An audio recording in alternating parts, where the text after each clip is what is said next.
Hey everybody, it's Mike. All right, so I wanted to talk to you about some things that I think are important when it comes to recovering from having been in a destructive relationship with an untreated borderline. That's what I'm talking about. Whenever I talk about borderlines, I'm not talking about borderlines who are in therapy. I'm talking about untreated borderlines. This whole channel is devoted to helping people who have been in relationships with borderlines to recover from that incredibly toxic and traumatic experience, assuming that it was so for them, getting their sense of self back, getting their identity back, getting their self-confidence back, and just getting their life back and being able to prevent that from happening to them ever again. The experience for me was so toxic and so tragic, so traumatic. And I say that because I say that now because I'm thinking about it, but what I'm really trying to do is help you get to where I'm at now, which is I don't think about that relationship. The only reason I think about that relationship is because I'm putting effort into this channel. And I actually have to kind of go back and remember how horrible it was, because I'm not living that now at all. I don't have any anger. I don't have any sadness. I don't have any regret. I don't have any pain associated with it. And the reason is because I did the work that I share with you, my three-pronged approach, which I didn't make up, but it works. In my experience, you have to have all three. You have to have working with a therapist, qualified, mental health professional, to deal with your codependence, somebody who knows about codependence with cluster B personalities. Number two, going to a 12-step group like Codependence Anonymous, regularly working the steps, especially the fourth step. And three, having a spiritual discipline, not just a spiritual belief, but a discipline, meditation, going to church. I don't care what it is. Tai Chi, yoga, something. But what I have found over the years is that codependence is an incredibly insidious, I don't even know what the right word is. Is it a mental illness? Is it a psychological condition? Is it an emotional condition? I don't know. Codependence, if you're just talking about straight codependence that doesn't have any other comorbidity, I love that word, then we're talking about somebody whose brain works perfectly okay. They're emotionally not functioning on all cylinders, and they are unaware of it. Those of you out there, if you have been in a relationship with somebody who has untreated borderline personality disorder, by definition you are a codependent, which means when I use the word codependent, it means that you are not conscious of what you're doing and why you do it. Your conscious belief is that you are doing it because you care and because you are full of empathy.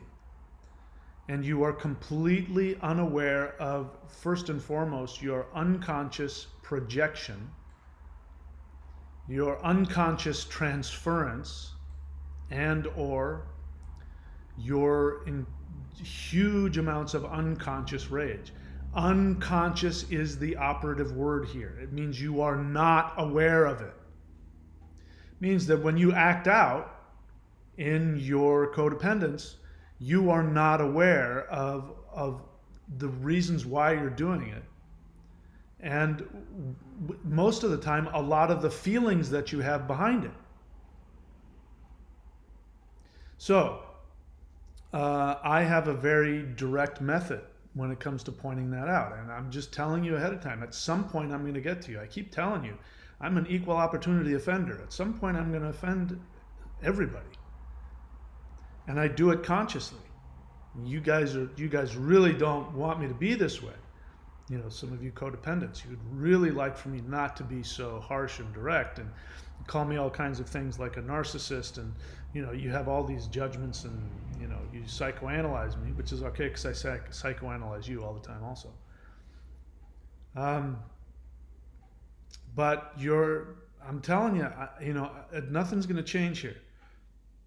If you come onto my channel and you leave a comment, you're doing so in front of the whole world already. Just by leaving the comment, the whole world can see it.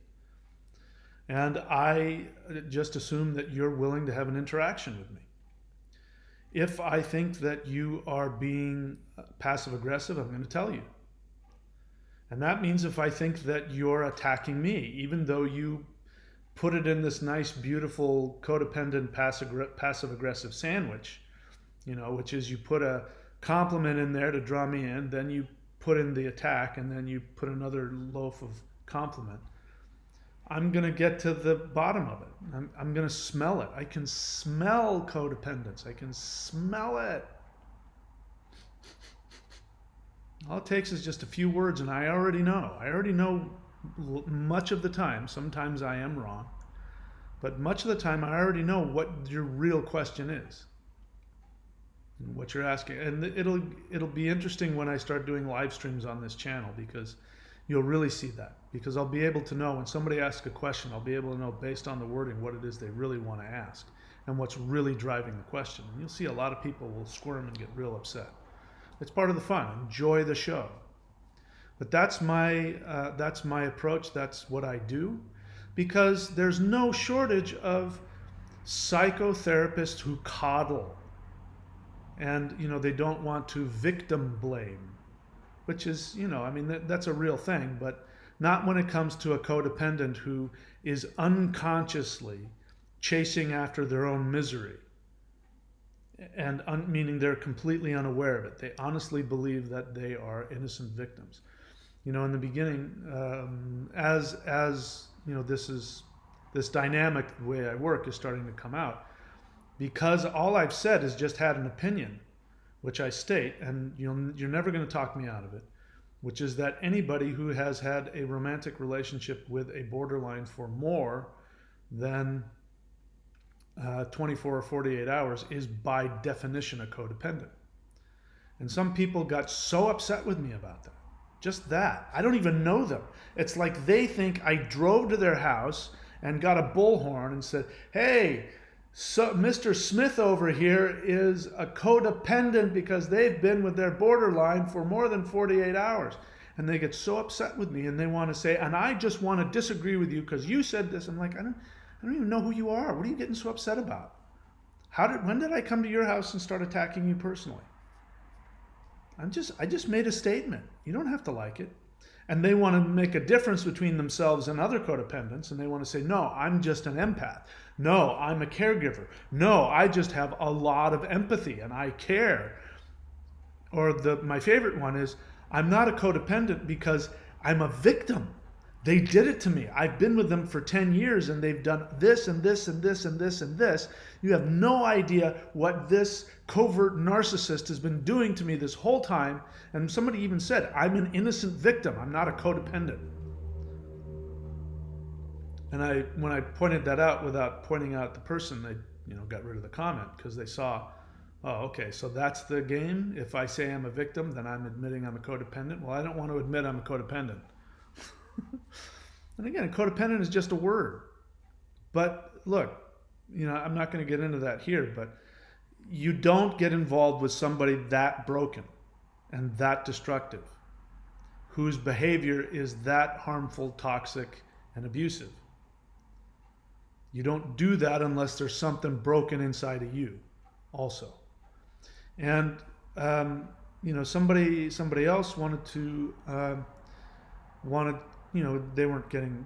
I didn't think they were being abusive or passive aggressive, but they didn't like the idea that I was equating their level of unconsciousness to the level of where the borderline was. And they say, well, because the borderline couldn't function.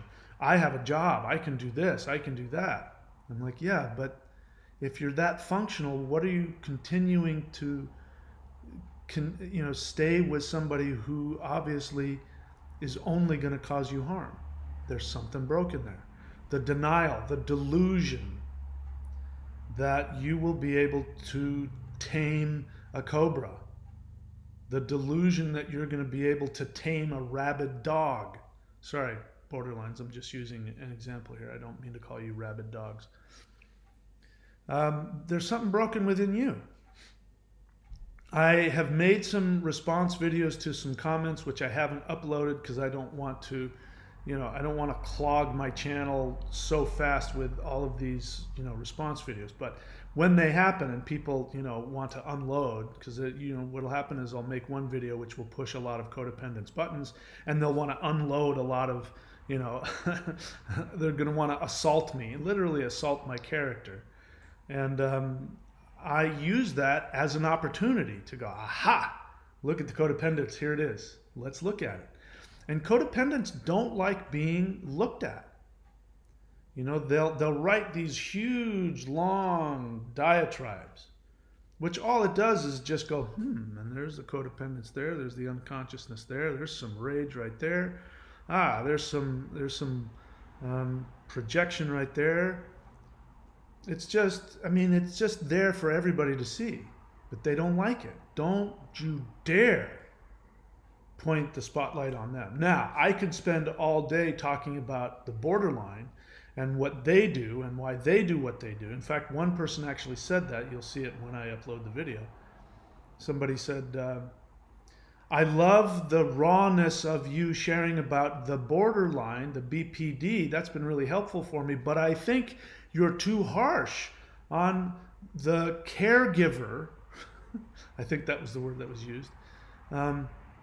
And then he went on to say that he was superior to the borderline he was with by saying, okay, yes, I may be a little screwed up by being with them, but I'm not as bad as the borderline.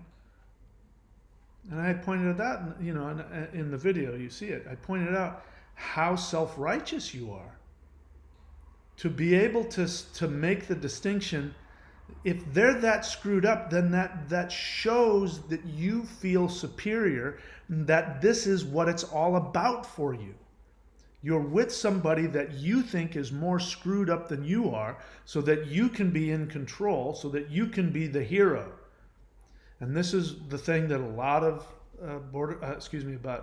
codependents don't want to hear, is that the caretaking that they do, the relentless giving and caretaking to somebody that is constantly, on a regular basis, abusing them and harming them and lashing out at them, is not coming from love. It is coming from a desire to control and dominate and to feel superior.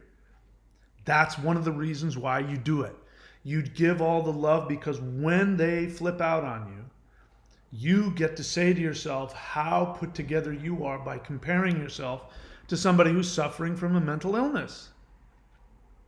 And what I find interesting is that the borderlines, to my absolute surprise and glee, are saying, yes, you're right, we do have this mental illness, and yes, it's true. Here, I've been in therapy for 10 years. Here's what goes on.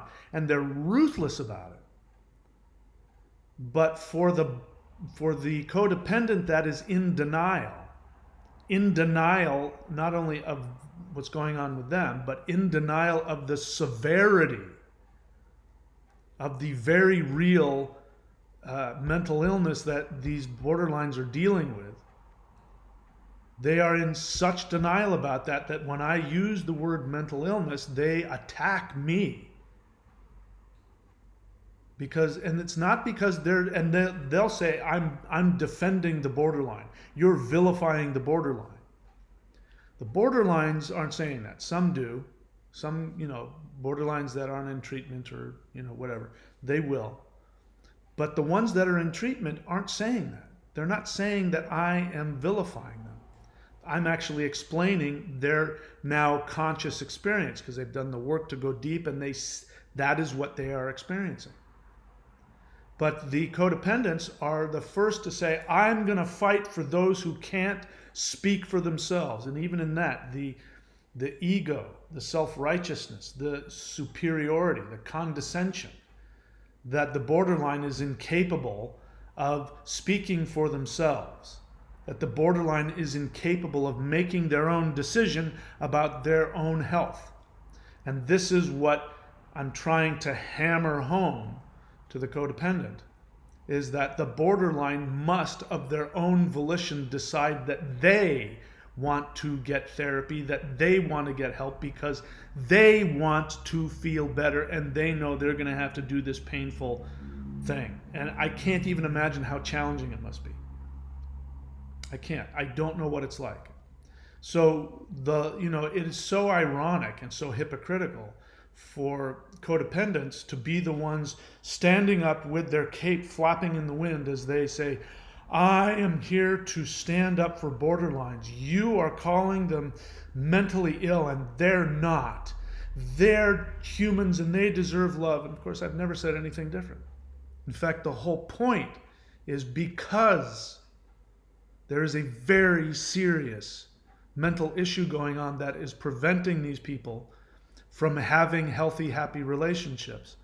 Unless they see that and are willing to go and get help, they won't get better. And they will only cause damage to themselves and others. And the codependent is like a predator. Now, you want to talk about you being predated upon by the covert narcissist borderline, and I'm not going to disagree with that. It's a two-way street. Like meets like. Water meets its own level. But you are predating upon somebody's literally infantile weakness, because that's what you see.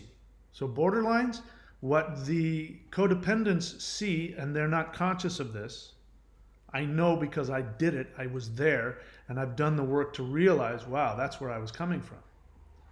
They see this young, pure, unsullied, childlike purity and love, and they're going into to devour it. Now, you guys give it when you love bomb.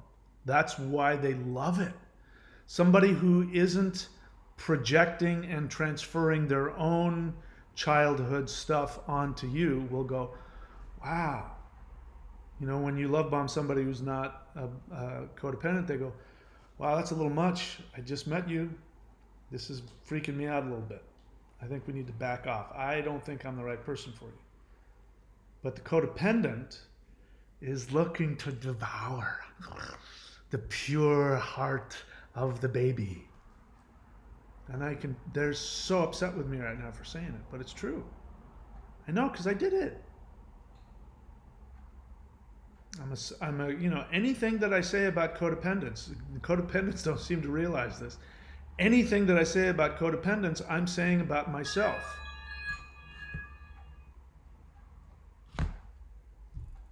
Okay? All right. So that's my masseuse. I went surfing today. So my shoulders are all sore. And now somebody come and work out all of the kinks in my back there.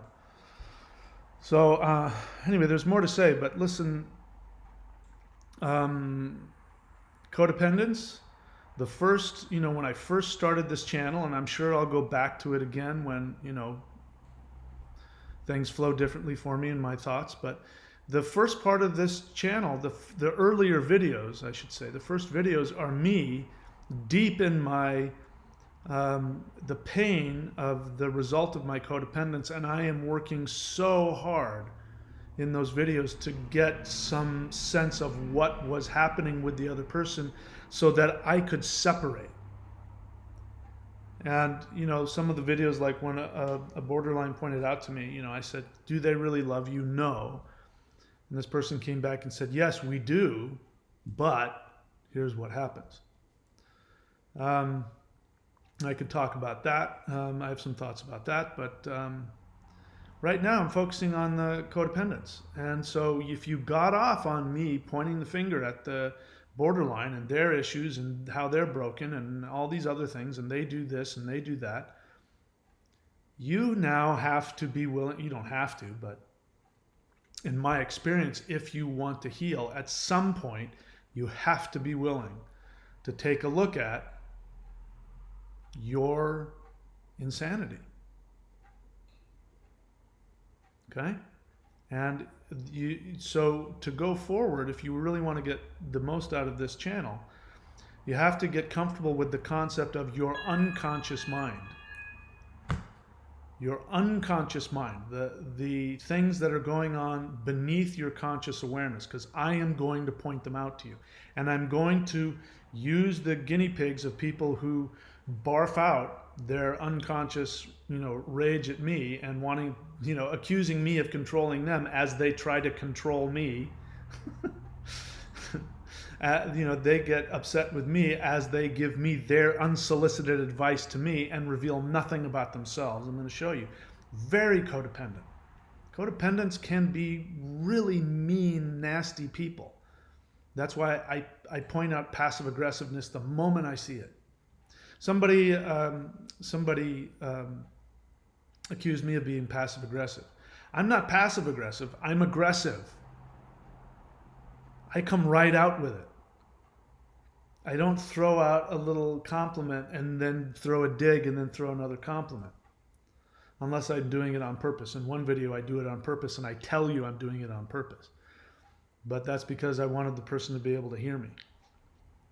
But I'm going to reveal both sides of this because it takes two to dance this thing. If there were no such thing as codependence, alcoholics, drug addicts, borderlines, and even narcissists, who knows, I don't know enough about narcissism to say, but they wouldn't have anybody to co-sign their craziness. And they would seek help much more quickly. The easiest way to help an alcoholic get sober is let him wake up in his own filth. Don't drag him into your house and wash him and give him, food and then say, okay, now go stay sober. Why? They don't need to. You just now enabled them to go and keep drinking again. With a borderline, if nobody bought into their love bombing and allowed them to operate from their mental illness, they would much more quickly run into the pain of, wow, I need help. And they would seek it out. So you're just as responsible. You're not responsible for causing it. Just like you're not responsible for whatever caused you to be codependent.